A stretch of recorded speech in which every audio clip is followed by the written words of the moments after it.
¿Se habrá estabilizado la economía o es una calma chicha? Es lo que le debemos preguntar a Alfredo Blanco. Alfredo, ¿cómo te va? ¿Qué tal? ¿Cómo estás, Ricardo? Bueno, digamos, tal como lo hemos venido diciendo, con prescindencia de los ruidos que hay en la estructura política y de las sorpresas que todos los días nos deparan las decisiones de los dirigentes que están pugnando por ocupar algún lugar en las listas, da la impresión que se verifica una vez más aquello de que cuando el tipo de cambio está más o menos tranquilo, la sensación es que la cosa no está tan mal, ¿no? ¿Y qué tan tranquilo puede permanecer el tipo de cambio? Si uno mira los números de la economía, los números del mercado cambiario deberían darle cierta tranquilidad al gobierno, con un nivel de reservas internacionales muy alto, con la posibilidad de intervenir si fuera necesario en el mercado para disciplinarlo.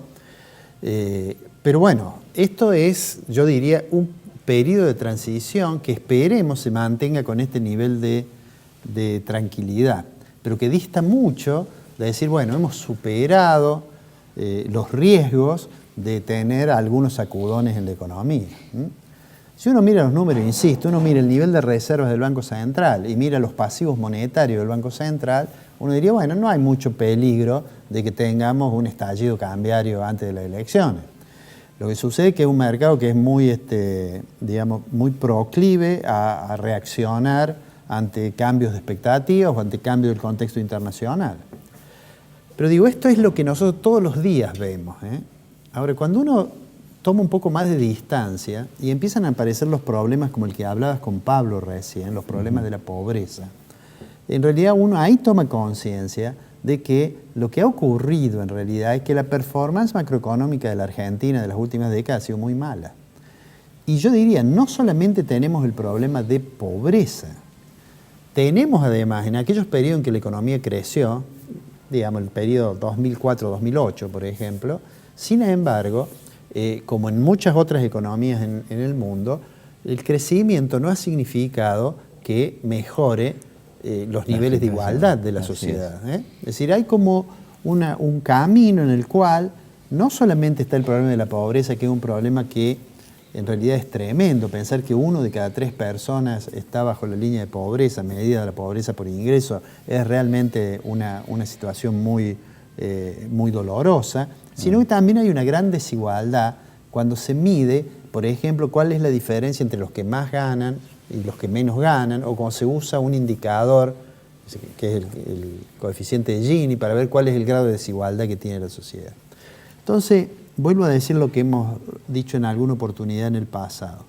Nosotros estamos en una situación en que lo que ocurre en la superestructura política condiciona obviamente las posibilidades de pensar en un programa económico de largo plazo. Estamos en las últimas, digamos, estamos a 48 horas de que se conozca cuáles son las alianzas en definitiva. Y aunque esto parezca insólito, es insólito, de que no se sepa a qué lugar va a ir alguno de los personajes expectables, ¿no es cierto?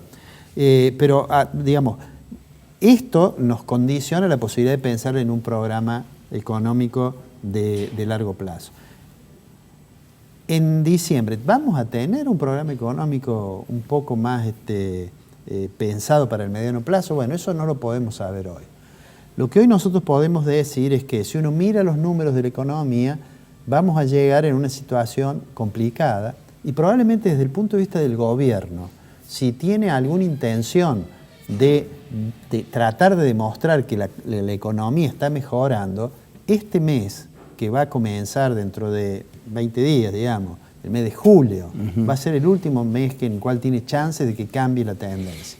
Si los datos de junio vuelven a ser los datos que fueron en el primer trimestre, el primer cuatrimestre, bueno, las chances del gobierno de tratar de hacer fuerte su propuesta a través de los logros económicos no van a existir.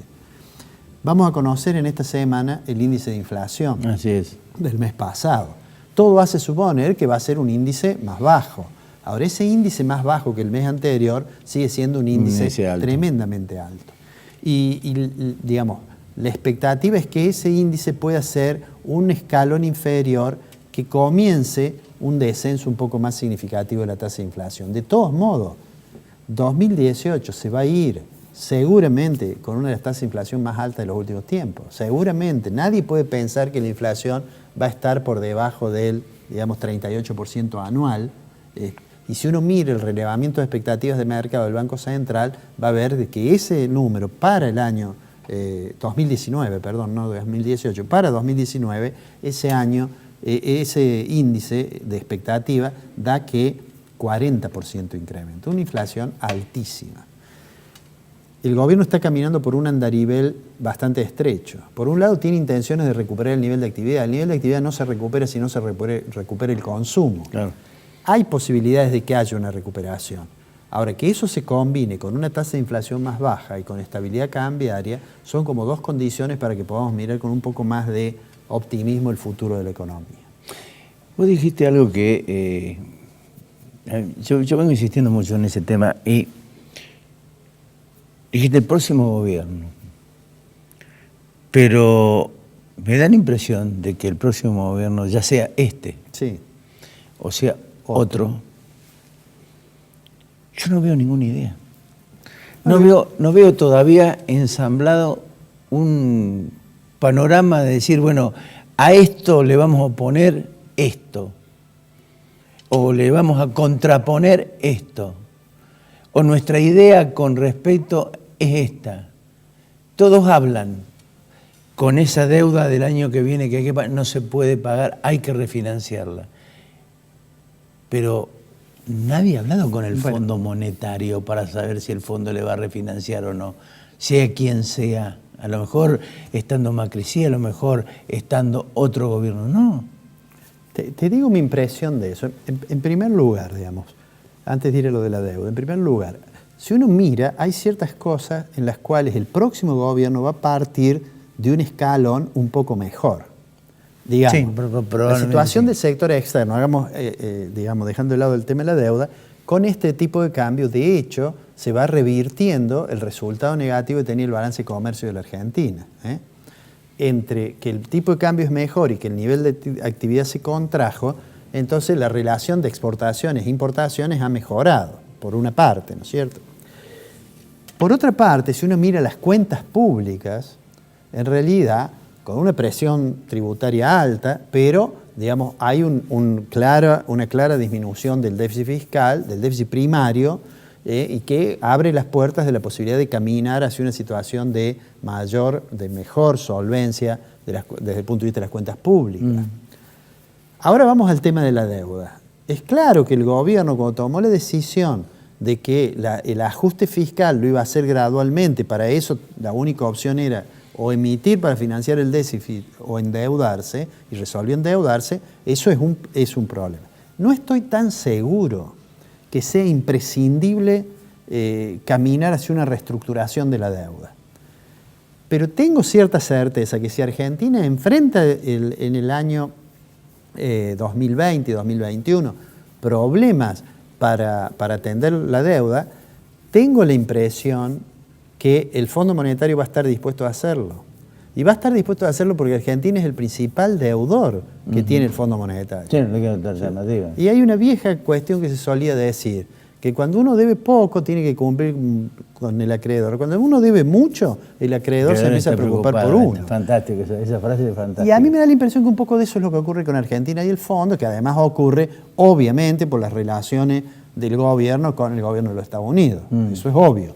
Entonces digo, el próximo gobierno va a tener chances, a lo mejor de en algún aspecto de encontrar las cosas un poco más ordenadas. Podría citar también, hace un par de programas atrás, a Alfredo Vicentini, especialista en temas de tarifa, nos decía, bueno, en realidad la estructura de precios relativos, es decir, la relación de precios públicos con precios privados, está bastante más equilibrada ahora que hace unos años atrás. Por supuesto que está equilibrada sobre la base de los aumentos que han tenido los precios y las tarifas, ¿no?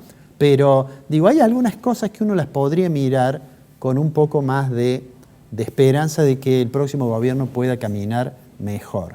Lo que es indudable, que este gobierno, se vaya el 10 de diciembre el presidente Macri o no se vaya, va a quedar como que su principal fracaso fue, sin lugar a duda, no poder estabilizar la economía cuando había dicho que la inflación era un problema simple de resolver.